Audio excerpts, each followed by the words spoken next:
What is going on? It's Alex coming back at you with another video, and today we're going to be reviewing the Draft Network's brand new 2025 NFL Mock Draft. I say brand new, it's this week's, so it's up to date. If you are new, feel free to like, comment, and subscribe. Below my face is my board. Below that are all the great ways to get involved in the community. Just go to that link tree, 2 clicks away from getting to anywhere, including sponsor of the show, UnderDog Fantasy. I've been using them every single week, and it's honestly really fun, especially for someone like me in Texas that doesn't get access to sports books legally. Daily fantasy sites are. So again, go to that link tree, top link, then you get up to $1,000 in bonus cash for free when you sign up. Sends me $60. Full transparency, but I love the company as it is, so that's why I promote them. Let's get into this though.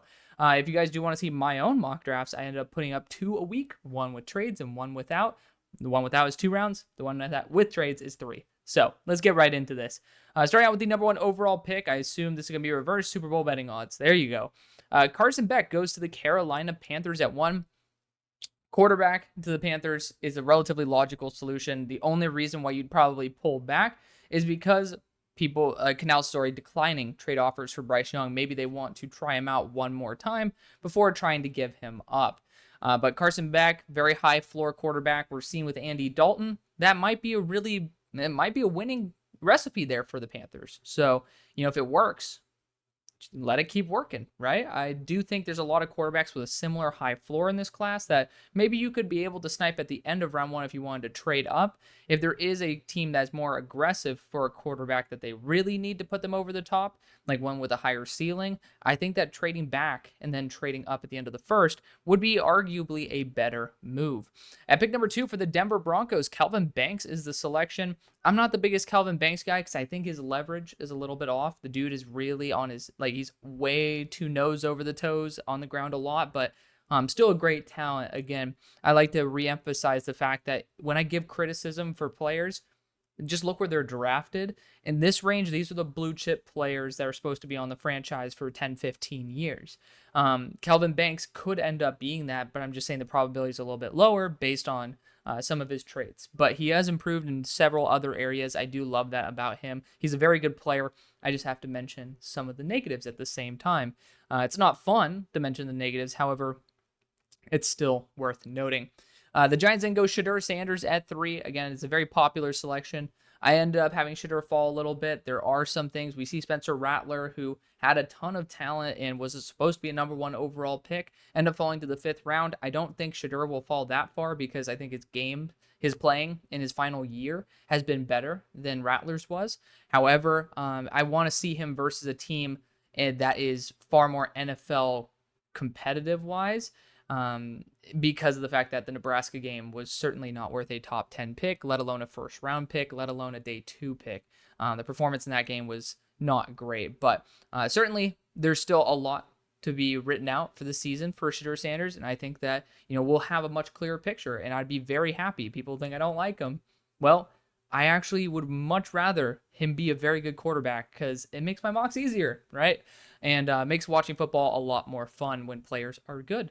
At number 4, the Patriots go Will Campbell. He's ended up ascending to be my number 3 player. And yes, this is based off of South Carolina. I graded that game. And I like to watch players' worst games, understand why they fail, is it coachable, and how they can improve, and then watch them as the season goes on. I think Will just struggled with wide 9. It was a weird angle those edge rushers were coming in at. He allowed certain angles that I don't think that he will when he gets a little bit more time in coaching. At number 5, the Titans go Abdul Carter, edge rusher out of Penn State. Another guy with a very high ceiling that just needs a little bit more time to develop. Obviously, this is projecting what it's going to be like in April, but he's a damn good athlete. I just think he's a little bit more on the raw side, and I'm somebody who has a higher grade on him in terms of where he is in my edge rankings than a lot of other people that I know. At number 6, the Commanders go Will Johnson. That's the dream pick for any team outside the top 2, pretty much. He is the best player in the country. He is the best player I have ever graded. Again, that's the key word, graded. I didn't grade back in the day with Chase Young, so we'll see what would have happened with that. However, when it comes down to it, it's pretty much Sauce Gardner and Will Johnson as the top 2 graded all time. Raiders then go Quinn Ewers, another guy who I see a ton of potential with, but I also see some flaws in his game. And for those of y'all who don't like the fact that I have Miller Moss above him based on the Michigan performances, I graded both those games for both of those quarterbacks, and both of them had their respective big wins and big losses. However, I have it out there on Twitter So on X, actually Quinn and Miller are the two guys I'm probably most public about in terms of in terms of all 22 plays that I put out there. They're probably the two with the highest quantity to show how I feel about their game because, to be fair, Quinn has some very high highs, but he also has some very low lows. That could end up being beneficial to the Raiders. However, I'm not there yet with the consistency. Pick number 8, the Colts go the dream pick with Ben Morrison, my number 2 player in the class. However, it's even better because right down the road, Notre Dame stays in Indiana. Great pickup for a team that could definitely use them. The Rams go T-Mac, Tetairoa McMillan at 9. So, I mean, I certainly can see that if they do end up wanting to move on from Cooper Kupp, which, certain teams, they kind of don't really, it's more of a respect thing not to move off, even though Cooper Kupp is, obviously not 100% healthy and he's going to be a big cap hit. A lot of teams actually will end up sticking with their veterans. I don't really think that the need is going to be there. However, I don't think that it's out of the realm of possibility for the Rams to try to target a receiver in this draft. I think that'd be very logical. But at 9, maybe I would just say, evaluate some other options, but still a very, very solid pick. It just depends on how the rest of the draft would fall. Cardinals then go Mikael Williams. I've been going edge, except for the other Georgia edge in Jalen Walker. So I think that's perfectly fine. Bomb ass. Panini's been doing a good job with these jersey edits. Granted, they make it very hard to steal, but it's good for them. Good for them. Honestly, they do a great job.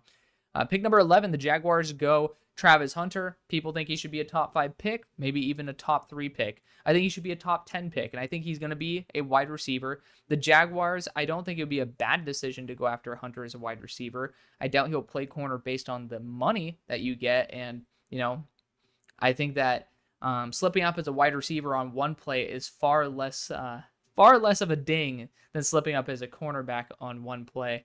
So I do think that the action rather than the reaction positions are a little bit more rewarding. At number 12 for the Bears, you got James Pierce, edge rusher out of Tennessee.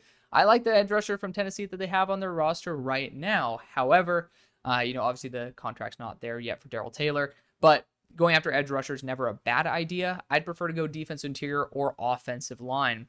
The Browns then go Jalen Milroe, quarterback out of Alabama at 13. I don't really believe that with Deshaun's contract, they have a logical way to be able to afford having Milroe on there. I guess they're going to have to develop him. But, for me, I'm not really there yet. I think that if you want to take a higher ceiling quarterback with a lower floor, wait for another round and maybe give him a year. I just think that maybe with a team that probably is going to be losing Nick Chubb, running back is a key way to go about it. Losing Amari Cooper as well as Elijah Moore. You could replace Moore instantly there with Luther Burden. So there's just certain options I think would be a little bit of a better return on investment. However, Jalen Milroe to the Browns in general, not a bad idea. Pick number 14, the Vikings go Mason Graham. That'd be nasty. Great pass rush. He's one of those guys who can get those instant wins. And for Flores, who loves pressure, that's going to be right up his alley. At 15, the Steelers go Denzel Burke. That's exactly what I did in my most recent mock draft. I think that's an amazing pairing with Joey Porter Jr. Denzel Burke just doesn't really do anything wrong. He's a really solid corner. I'd be very happy to have him in I was about to say silver and black because I was thinking of the Raiders, but in gold and black there for the Steelers. I love it. Pick number 16, the Seahawks go Tyler Booker. Apparently, they're going to have Tyler Booker be the succession plan for Laken Tomlinson on the left. I don't think this is a bad idea because Booker is one of my favorite players. It's a really solid value for the quality of player you're getting. However, I think the biggest issue would be that tackle spot. I feel like I'd rather swing later in the drafts for guards and then earlier for tackles. And especially at this point with Emory Jones on the board, if he ends up sucking, he could still be a guard, but that's actually someone who I have a lot more faith in being that pure right tackle. And I think that's the bigger issue at the moment. Dolphins then go Deone Walker out of Kentucky. I don't really believe that the Dolphins need to be going after Deone this early. However, he does bring insane upside, and they do like to swing for the guys with a little bit more untapped potential. It's what Chop Robinson was last offseason, and with the teaching of Jalen Phillips as well as, why am I forgetting the edge rusher, Bradley Chubb. I think that he's had a really, really good start to his career. I don't really see that mentorship on the interior of the defensive line at the moment, however, and for someone who is as raw as Deone Walker, I'd be afraid that he'd have a little bit of a slow start to his career. Tampa Bay Buccaneers and go Max Hairston at number 18, corner out of Kentucky. I think that corner has been doing a really solid job. I know it's thin, but I don't really know if Maxwell Hairston, being thin, would be that much of a security blanket. I would prefer for the Buccaneers to fix that edge problem first and maybe address this in the third round with potentially Maxwell Hairston being there, or even trying to go down the board with someone who's a little bit more athletic, maybe like Damani Jackson, if he wants to come out, who will be a little bit more unproven in terms of the amount of reps he's taken. But Maxwell Harrison's a good corner. I just am a little bit against it in the first round because as much as y'all know I love Kentucky corners, Drew Phillips was, what was he, a top 10 player on my board? Yeah. As much as I love Drew Phillips, I didn't get that same full love for Maxwell Hairston, even though I do like him overall. Kenneth Grant goes to the Chargers, obviously instant system fit to the defensive coordinator he had the year before.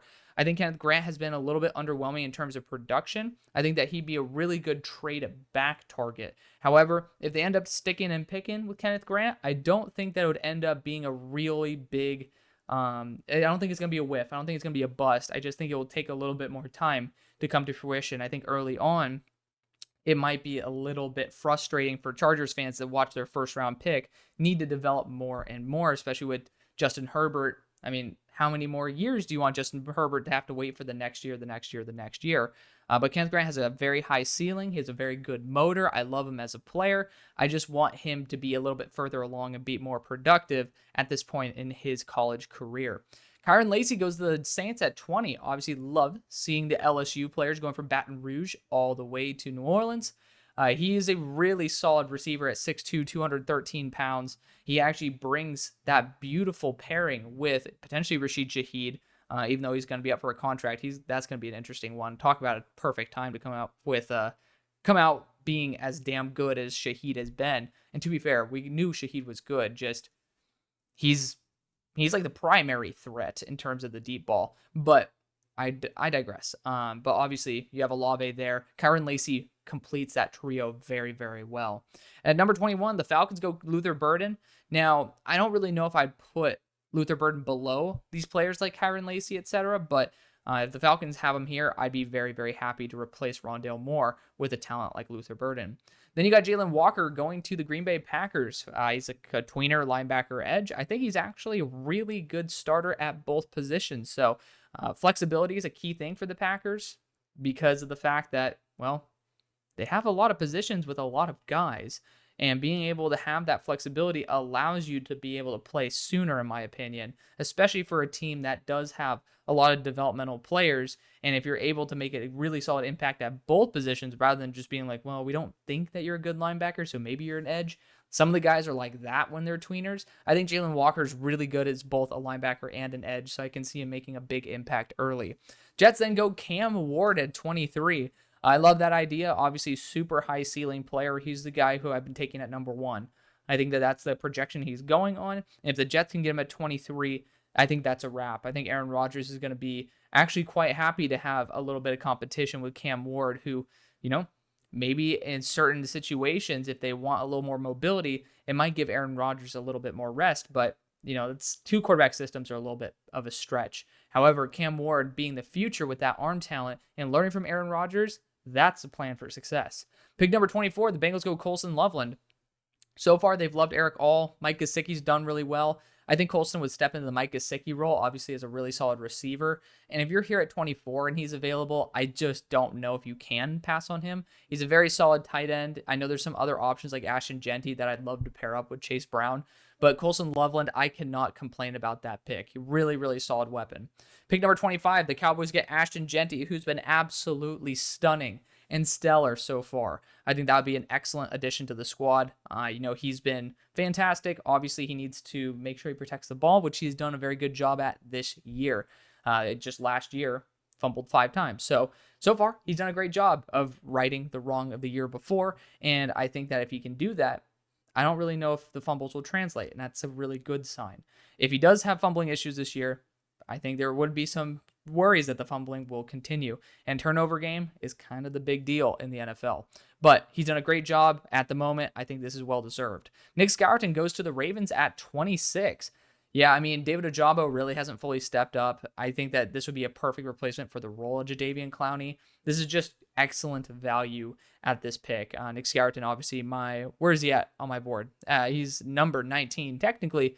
Well, he's not going to move up when I take away Harold Perkins because of unfortunate ACL tear. But Eagles then go Tate Ratledge, Mekhi Becton. He's, I think, up for a contract as well. He's going to be that guy. I don't really think the Eagles need to spend this early of a pick. Tyler Steen was a 3rd-round pick.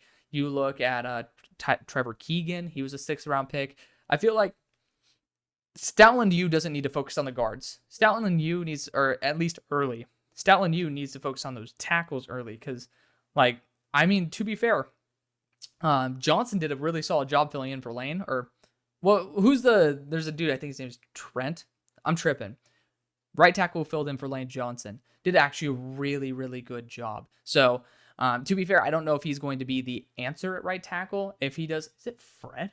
His first name Fred? I'm tripping, man. I mean, my best friend's an Eagles fan, so just the name slips my mind. But your right tackle who filled in for Lane did a very solid job. I don't think it's going to be the long-term answer. However, I do think that it does pose the question, can you survive with having, let's just call him Fred, Fred as your backup right tackle as you develop another high upside player, whether that is, I was about to say Sua Matea, Savanea, or, I'm trying to think, Emory Jones in this instance is still on the board. That could certainly be, and Emory Jones could be that right guard spot until the tackle spot opens up. That would be, I think, a little bit more logical of a move because of the upside of moving to a more valuable position. At 28, you got the Texans going Malachi Starks. Great value for a player who I don't think should escape the top 10. And it's a team that is looking for being able to pair up with Kalen Bullock as well as Jalen Pitre. Kalen Bullock was my safety 1 last year. Jalen Pitre was my safety 1 back in the year that he came out. Pretty sure. I know he got an 80 grade. I'm just forgetting who else was in the safety class that year. He was somebody who I absolutely adored. He had a top 10 overall grade, so if I had a board like this back then, he would have been top 10. However, that wasn't the case. But Malachi Starks is also, if you're going to look at defensive backs, my defensive back 1. So that would be a pretty nasty defensive back core for sure. I would be perfectly fine with that. Walter Nolan goes to the Lions at 29. He's having a great year. I think he's just still a little bit undersized. He's sub 300 still. And, he could definitely be the future next to DJ Reader. But, I really do like the talent that Detroit has. I'm going to be honest. I don't want to take a swing on Walter Nolan at 29. I'd prefer to look at edge. I'd prefer to look, potentially even receiver, even though I don't think that's a big issue, but even left guard. There's just some areas that I think could use a little bit more improvement over being able to go after a rawer player in Walter Nolan. Buffalo Bills then go Kevin Winston. It's a pick that I traded up for in my most recent mock draft, so I think that is a great selection. Pick number 31, the Niners then go Emory Jones. So again, I think that the Eagles should be on board. I was trying to see if maybe the author of this mock draft didn't like Emory Jones, which, again, understandable if you don't think he could be a tackle. If you can't work as a tackle, some people don't love them kicking into guard. And you know what? I'm a sucker for believing in them. But regardless, Emory Jones, I think, would have been a more logical selection earlier. But the Niners get to win by getting an amazing player at 31. And at 32, we got Nick Martin, linebacker out of Oklahoma State. Obviously, I'm waiting to watch him in all 22. And, we'll wait about that. I don't really think the Chiefs need to work or use their first-round pick on a linebacker. I don't really think that's a big issue for them because so far you look at the linebackers they've had success with, 3rd and 2nd round respectively. I think that that's going to be a little bit more realistic on their behalf, and especially when, to be fair, the defensive interior was kind of cleaned out, but you still have some solid offensive linemen on the board, Jaden Roberts, Donovan Jackson. When you are losing that right guard spot with Trey Smith, and who only fell because of that heart issue, if I'm not mistaken, feel free to correct me if I'm wrong, but I think that that's going to be a big gaping hole to be able to fill over a linebacker in a class that I think has really solid day 2 linebackers. But thank you to Justin Mello for being able to make this mock draft. Obviously, TDN always does impress in terms of at least their layout compared to, and to be fair, yeah, there's some picks that seem outlandish, but it's also very cool to see these new connections in terms of system fit. And, sometimes nice to see an alternate take, even if it's not exactly what you think is going to happen, as long as you actually have some respect for the analysts, which I personally do for anybody who works at the Draft Network. Some people have an off day, and that's okay. I do too. But at the end of the day, these guys have more good days than bad days, and you can't really say that for many other organizations. So shout out to the Draft Network. Love you guys. See you on the far side.